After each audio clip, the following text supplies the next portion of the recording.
Seigneur. Vous avez les salutations de tout l'orphelinat, de tous les amis de Lomé, de tous les fidèles de l'église de Togon à Dassa. Soyez bénis au nom de Jésus. Nous allons nous regarder vers les Saintes Écritures. Nous sommes dans le livre de 1er Samuel,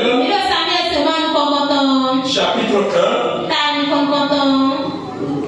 En principe, nous devons lire du premier verset au verset 18, mais nous allons lire du verset 9 au verset 18. 1 Samuel 1, verset 9 à 18. Nous lisons la parole de Dieu. Anne se leva après que l'homme eut mangé et bu à Silo. Le sacrificateur Élie était assis sur le siège, près de l'un des poteaux du temple de l'Éternel. Elle avait une lame. Elle parla. Elle pria l'Éternel et versa des larmes. Elle fit un vœu en disant: Éternel des armées, si tu daignes regarder l'affliction de ta servante, si tu te souviens de moi, et n'oublie point ta servante, et si tu donnes à ta servante un garçon mâle, je le consacrerai à l'Éternel pour tous les jours de sa vie, et le rasoir ne passera point sur sa tête. Comme elle restait longtemps en prière devant l'Éternel, il observa sa bouche. Elle priait dans son cœur. Elle ne faisait que remuer les lèvres. Mais on n'entendait point sa voix. Et il pensa qu'elle était ivre. Et il lui dit: jusqu'à quand seras-tu dans l'ivresse? Fais passer ton vin. Verset 15. Anne répondit: non, mon Seigneur, je suis une femme qui souffre en son cœur. Et je n'ai bu ni vin, ni boisson, mais je répondrai mon âme devant l'Éternel. Ne prends pas ta servante pour une femme pervertie, car c'est l'essai de ma douleur et de mon chagrin qui m'a fait parler jusqu'à présent. Elle reprit la parole et dit: va en paix, et que le Dieu d'Israël exauce la prière que tu lui as adressée. Et elle dit: que ta servante trouve grâce à tes yeux. Et cette femme s'en alla. Elle mangea et son visage ne fut plus le même. Puisse le Seigneur bénir sa parole. Ce matin, j'aimerais nous entretenir sur un thème intitulé les douleurs que personne ne voit. Nous allons prier pour le message. Nous prions le Seigneur. Éternel grand Dieu, nous voulons te dire merci. C'est le moment où nous voulons écouter ta parole, Seigneur Jésus. Je prie, Seigneur, que tu parles dans nos cœurs, Seigneur. Que ce message change le cœur de quelqu'un, Seigneur. Bénis les entendements. Ton serviteur que tu as préparé dans l'ombre pour nous parler ce matin. Je prie que ton Saint-Esprit soit avec lui, Seigneur. Que les paroles qui sortiront de sa bouche puissent venir directement de toi-même, Seigneur. Esprit de Dieu, prends le contrôle de tout, Seigneur. Merci parce que tu es au milieu de nous. Au nom de Jésus-Christ, j'ai prié. Amen. Qui est dans le Seigneur? Vous savez, il y a des douleurs que tout le monde peut voir. Une personne qui est malade, quand le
continuait pas à travailler. Alors qu'elle a le cœur brisé. Et elle voulait être en train d'encourager les autres. Alors que lui-même a besoin d'être encouragé. Vous allez le voir en train de travailler dans la maison de Dieu. De chanter pour le Seigneur. De servir Dieu. Mais en réalité, cette personne vit dans une douleur profonde que personne ne peut voir. C'est le cas de Anne ici. Anne avait un mari et son mari avait été un polygame. Elkana, c'était son mari. Et avait pris deux femmes dont il s'appelait Pénina et l'autre Anne. La parole de Dieu nous dit que Anne était stérile. Elle n'avait pas d'enfants. Mais sa épouse avait des enfants. Et vous connaissez bien cette rivalité qui existe entre les co-épouses. Le fait qu'elle était stérile, cela faisait un sujet de joie pour sa co-épouse. Et elle prenait le temps de s'occuper de la critiquer. Peut-être que les enfants de sa co-épouse s'amusaient. Elle n'avait pas le droit de donner de l'ordre de d'éduquer les enfants de sa co-épouse.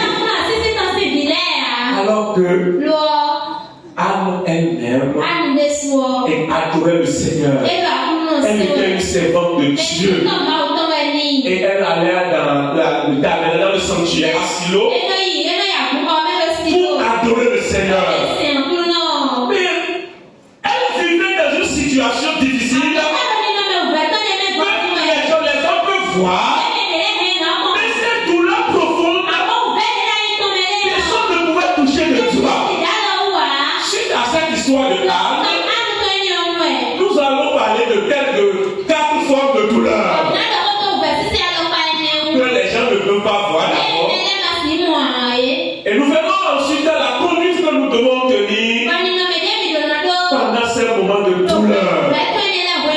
La première forme de douleur, c'est la douleur de l'attente prolongée. Un peu comme l'histoire de Anne. Elle attendait des moments. Mais depuis ce bon moment, Dieu n'a pas exaucé sa prière. Et il y a des personnes qui souffrent comme ça parce qu'elles attendent une guérison divine. Elles attendent que le Seigneur opère un miracle. Elles attendent leur mariage. Ou bien les personnes qui attendent un emploi pour sortir de la pauvreté et de la souffrance. Il y a d'autres là, ils attendent la promesse de Dieu depuis longtemps et ça ne vient pas. Et à des moments donnés, comme nous sommes chrétiens, malgré cette forme de douleur, l'attente prolongée, Dieu nous fait une grâce.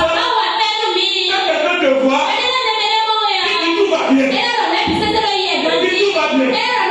Alors que tu attends une promesse de Dieu qui n'est pas encore accomplie, et tu ne fais que pleurer. Mais nous adorons un Dieu vivant. Il se souviendra de toi au nom de Jésus. Cette douleur profonde, quand le serviteur de Dieu a expérimenté ça, il attendait la promesse de Dieu depuis des années. Après 12 ans de mariage, sa femme n'a pas eu d'enfant. Mais le nom de Dieu, un jour, il a quitté le culte dans une autre église et il est en train de pleurer seul sur la route. Le feu rouge s'est allumé.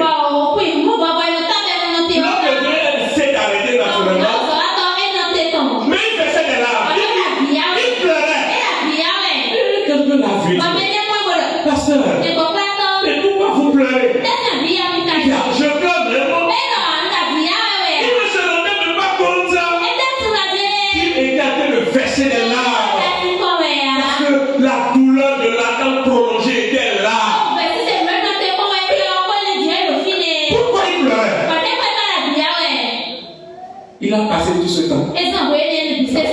Et il n'a pas eu d'enfant. Mais un autre couple s'est marié après 10 ans. Ce même pasteur a prié pour ce couple. Et Dieu a donné des jumeaux à ce couple. Et ce dimanche, il était allé présenter l'enfant. Et après la présentation, sa femme l'attendait à la porte. Parce qu'ils étaient allés ensemble. Et la femme dit, mon mari, le Dieu que toi tu invoques, et il donne des jumeaux aux autres là. Si tu n'invoques pas ce Dieu sur moi, je ne rentre pas avec toi aujourd'hui. Moi, je veux le miracle. Le pasteur, il a regardé le ciel. Il a regardé la terre. Il a regardé sa femme. Il s'est fondu à l'âme. Il s'est fondu à l'âme. Il a pris sa moto seule. Si tu ne vois pas, elle ne voit pas son miracle, elle ne va pas rentrer avec lui. Et c'est suite à cette douleur d'attente prolongée qu'il était en train de pleurer seul sur la croix. Mais ce qui est intéressant dans l'histoire que je vous parle, 3 ans après, ça faisait 15 ans de mariage, le Seigneur de Anne a visité de la clôture du pasteur. Et il a donné un garçon. Amen. Les douleurs de l'attente prolongée vous faites passer des moments d'épreuves difficiles. Des fois même, ceux qui vous entourent vous donnent des conseils, mais vous considérez leurs conseils comme des menaces. Parce qu'il y a une douleur là qui n'est pas encore guérie. Mais ce matin, si tu es dans cette douleur de l'attente prolongée, le Dieu de Anne va te visiter à coup sûr. Dans une forme de douleur, c'est la douleur de l'incompréhension.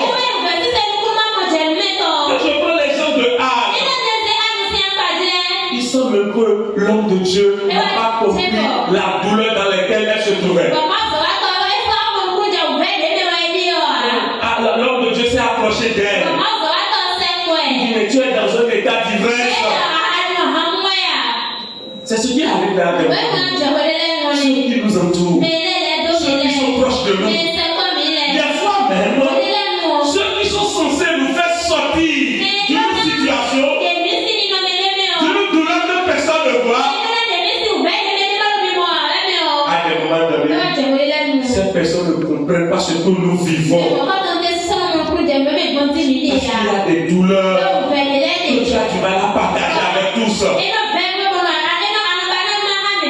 Et personne ne te comprend. Mais laisse-moi te dire, même si personne ne te comprend, il y a un Dieu au ciel qui a assis sur son trône et qui comprend ton cœur, qui lit ton cœur, qui sait ce que tu vis.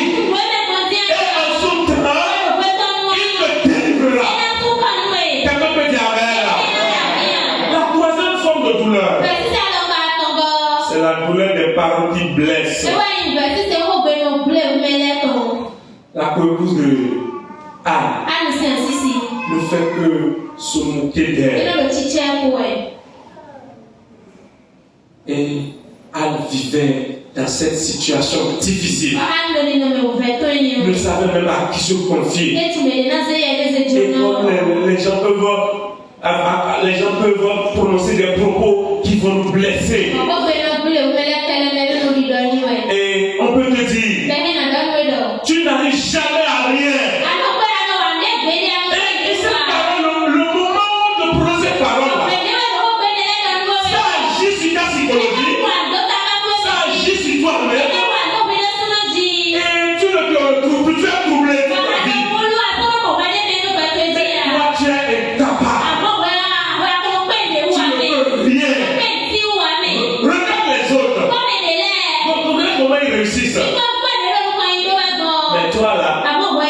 ne fais que reculer. Et on te compare aux autres. Et des fois, ça t'amène à pleurer. Ça t'amène à rester dans l'amertume. Tu deviens triste. Tu te méfies des autres. Parce qu'il y a des propos qui vont te t'ont blessé par le passé. Et tu es en train de prendre tes dispositions. Et on te dira, Dieu t'a oublié. Mais tu ne fais pas encore dans cette église là. Tu dis Seigneur, Seigneur. Jésus. Mais il t'a oublié. Dieu ne t'a jamais compté parmi ses fidèles. Dieu est injuste. Et pourquoi tu vis comme ça? Il ne te connaît pas. Tu ne seras jamais comme les autres. Mais bien aimé dans le Seigneur, les hommes oublient parfois qu'il y a des douleurs qui touchent notre âme, notre conscience, et qui paralysent toute notre destinée. Mais laisse-moi te dire, contrairement à ces hommes, il y a un Dieu qui est mort, ressuscité, le troisième jour, qui prépare toute ta destinée. Et qui prépare des un avenir merveilleux pour toi. Pendant que les autres prononcent des paroles qui vont te blesser, lui te dit, mon fils, je suis là. Regarde-moi la gloire. Regarde-moi la gloire. Et très bientôt, je descendrai pour te faire sortir de cette situation et pour changer ton histoire. Une autre forme de douleur que personne ne voit, c'est les douleurs qui font perdre l'appétit et la joie. Lorsque nous lisons le verset 7, la Bible dit, Anne pleurait et ne mangeait plus. Sa souffrance avait commencé à affecter toute sa vie.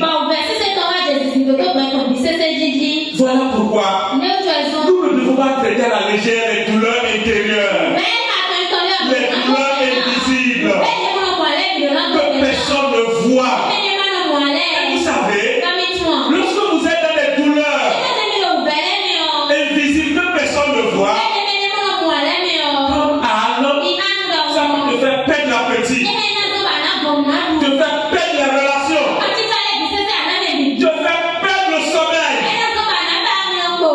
te faire perdre la joie.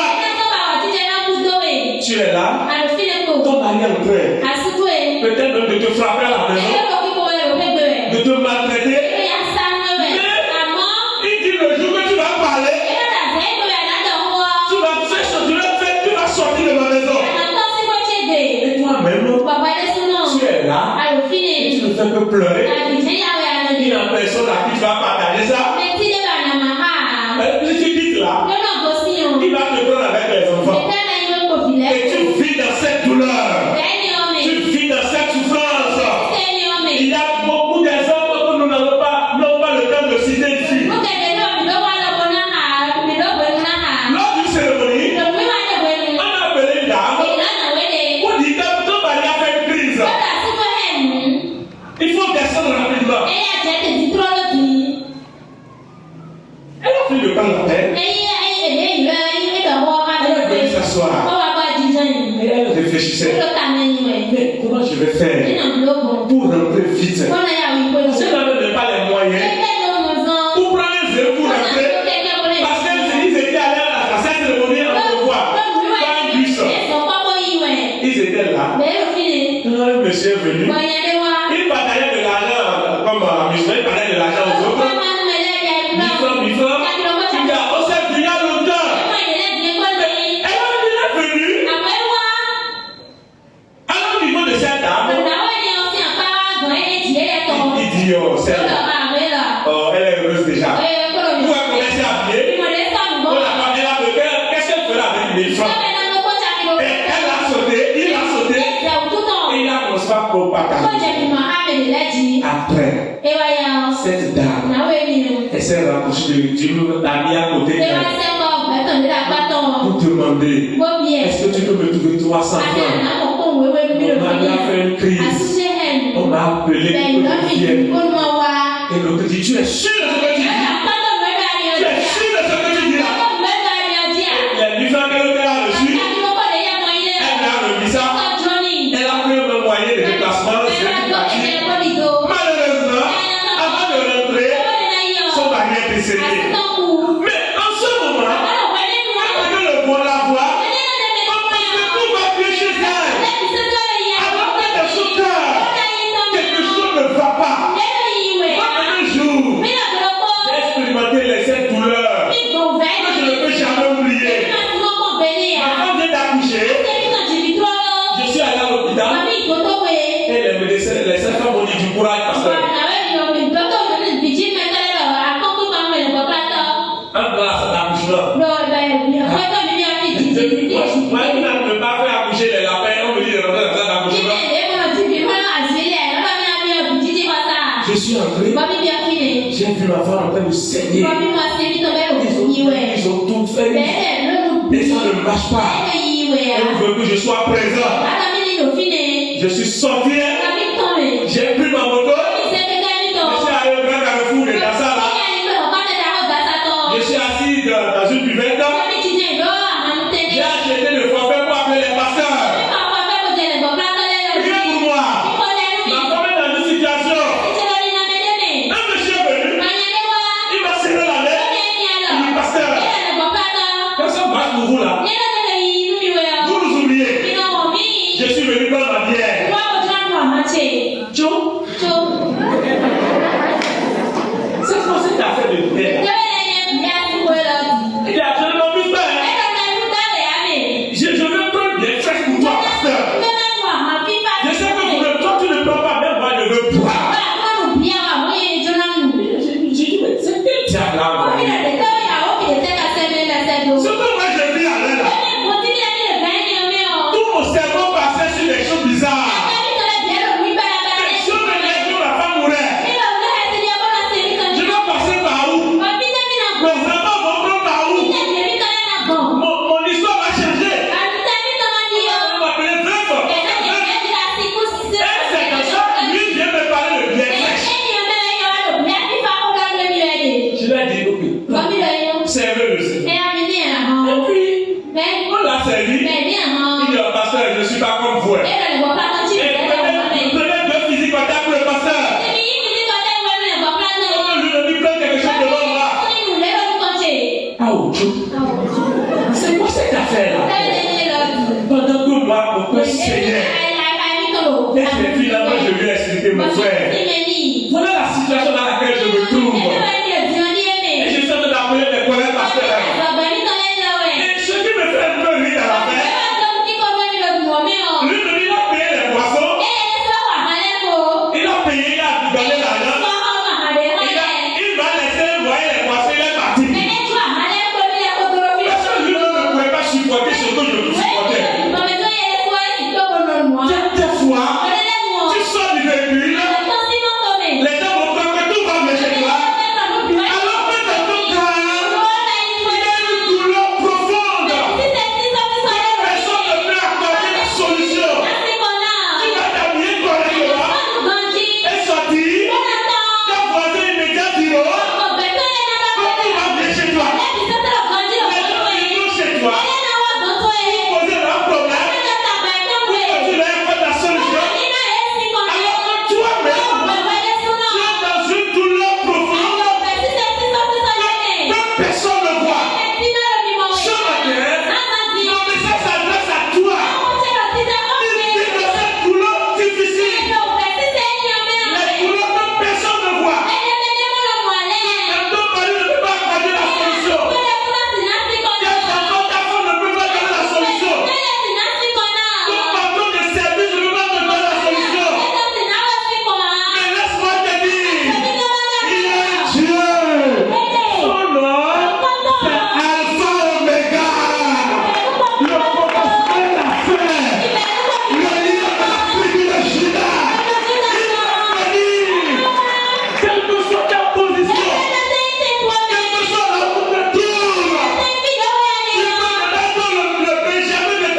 de Jésus, Golgotha. Tu dois te décharger. Parce que les mains de l'Éternel ne sont pas courtes. Ces oreilles ne sont pas si dures.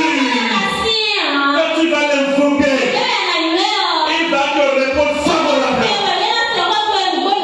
Quelqu'un peut dire Amen. Tu dois. Ne fais pas. Ne te laisse pas devenir. Ne te laisse pas être influencé par tes douleurs. Si Dieu veut, tes douleurs deviendront ton identité. Ne